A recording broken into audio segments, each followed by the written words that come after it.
এর আগের বছর বৃষ্টির কথা নিশ্চয়ই সকলের মনে আছে।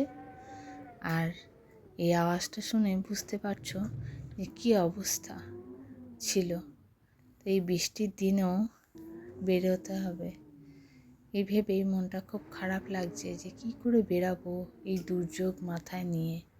তাহলেও বেরাতে হবেই, কারণ এটা যে রিজার্ভেশন করা আছে, অন্য কিছু হলে আটকানো যেত। তো friends, welcome back to my channel MS স্পর্শ পাথর। কেমন আছেন সবাই? নিশ্চয়ই ভালো আছেন। আর এখন হচ্ছে গুড মর্নিং সকলকে। মাথায় হেনা লাগানো হয়ে গেছে, চা খাচ্ছি সাথে সাথে।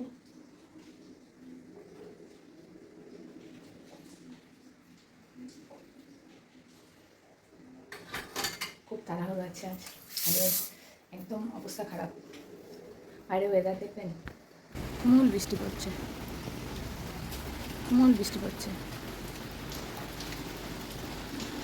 জল জল জল জল একদম পুরো জল খাবার আছে। এগুলো সব একদম জল হয়ে গেছে, জল পড়েছে, পাতা পড়েছে। ছিলাম মোটামুটি 17-18 দিনের জন্য, আবার যাচ্ছি মায়ের কাছে। আর আজকে সকালবেলা প্রচণ্ড তাড়াহুড়ো, একবার বাজার যাওয়ার ছিল, কিন্তু এই অবস্থায় বেরাতেই পারছে না, জানি না বেরাতে পারবো কিনা। আজকে রান্না জলখাবার চলুন একবার দেখে নিন। বিশাল কিছু না, স্পেশাল কিছু না, কিন্তু তাহলে দেখে নিন চলুন। পরোটা, এটা জলখাবারে হবে, প্লাস আমি টিফিনে নিয়ে যাব ট্রেনে। আচ্ছা, এটা হচ্ছে বাঁধাকপি তরকারি, মানে জলখাবারে। আর এটা মাছের মাথা দিয়ে হবে। জলখাবারে এটা হয়ে গেছে, এটা একটু পেঁয়াজ রসুন আর মাছের মাথা দিয়ে সম্বর দেবো। আচ্ছা, আর এটা হচ্ছে আমি পরোটার আলু ভাজা নিয়ে যাব। আর এটা হচ্ছে একটা ঘি করলা, মানে কাঁকরোল, আলু, বরবটি, যেগুলো ফ্রিজে ছিল আর কি, সব ডাকিয়ে আর একটু এর সঙ্গে পেঁয়াজ আর কাঁচা লঙ্কা কুচি কুচি করে দিয়ে একটু ভাজা করে নেবো। হ্যাঁ, আজকে এই ভাজাটা উঠবে না, কিন্তু কাল অবধি ফ্রিজে থাকবে, ওরা খেয়ে নেবে একটু। ভাতটা 1 ফুট হয়ে গেছে। আর এই যে সকাল সকাল পুজো হয়ে গেছে। পুজো করার পর মাথায় হেনা লাগিয়ে তারপরে চা খেলাম। তারপরে তার আগে যতটুকু, মানে চা খাওয়ার আগেও যতটুকু মানে করে না যায় ততটুকু করলাম না এটা। তারপরে এই ময়দাটা মেখে নিলাম, তারপরে ঘর ফর ঝাড়া হয়েছে, সব কিছু হয়ে গেছে। মানে একটু আসবাবগুলো মুছবো, একটু ঝাড়া হয়েছে, মুছবো। চলুন মুছে নিই। এই ময়দাটা মেখে একটু রাখা থাকলো, তারপরে এবার মুছে নেবো। এখানে কারেন্ট নেই, কী অবস্থা দেখুন। এই যে দেখায়, এই যে আদাগুলো কেটে নুন দিয়ে এখানে রেখে দিয়েছি। এখন পর্যন্ত কারেন্টের অভাবে এটা এখনও কিছু হয়নি। এত বৃষ্টি, কারেন্টই নেই, কিছু করা যায়। ভাবছি বিকালে যাব কেমন করে। আমার ট্রেন হচ্ছে 8:10।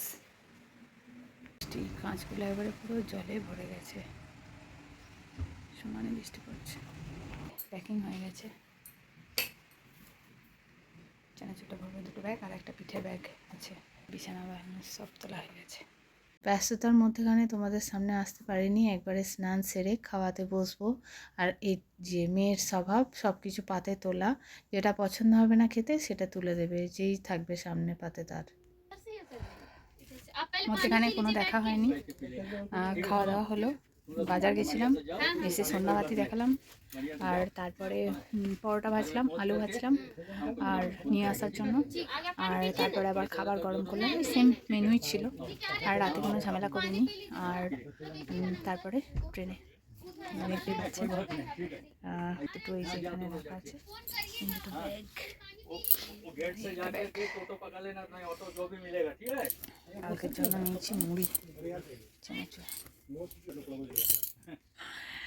এটা আমার সঙ্গে থাকে সবসময়, আমি যেখানেই বেড়াতে যাই না কেন, আমার মুড়ি না হলে চলে না। আসলে মুড়ির প্রতি ভালোবাসা যখন পাঞ্জাবে ছিলাম না, তখন থেকেই বেড়ে গেছে, আর ছাড়তে পারি না। না, ট্রেনে না এসিতে আমার কিছু খেতে ইচ্ছা করে না, কেমন যেন সাফোকেশন লাগে আর গা ঘোলায়। তো সেই জন্য আমি খুব হালকার মধ্যে খাবার খেতে চাই, ভারী খাবার খেতে ভালো লাগে না। বড় গেছে, বললো বসো আমি আসছি, নয় জল আনতে গেছে, বলে যায়নি কেন দেখি। বড় এলে বাথরুম খেয়েছে। কী হলো?